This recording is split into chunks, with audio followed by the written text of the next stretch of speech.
Uncle, that marriage you wanted me to have back then, is it still on the table? My voice was hoarse, trembling, but I pressed on. If yes, then pick me up by next week. I'm agreeing to that wedding. There was silence at first, then his voice, confused, even alarmed. Shania? What are you talking about? Isn't today your wedding party with Marco? I'm sorry for not coming because I was busy, but what happened? Why are you suddenly saying this? My chest rose and fell as I struggled to keep steady. Because for the second time, he postponed our wedding ceremony. For Camille. So I'm done. I heaved.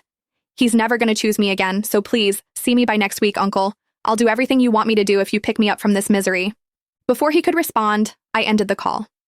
The weight of those words clung to me like lead, but there was also a strange kind of release, like finally cutting free from chains I had worn for too long.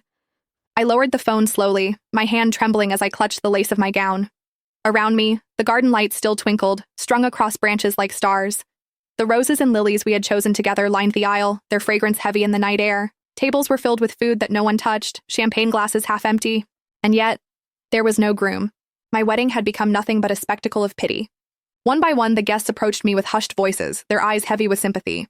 I'm so sorry, Shania. You don't deserve this. He'll come around. Don't worry. Each word was like salt in an open wound.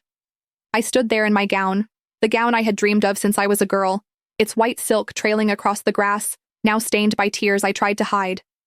Marco didn't come. When I finally called him, desperate for an explanation, his voice was maddeningly calm, as though he had no idea what I was standing in the middle of.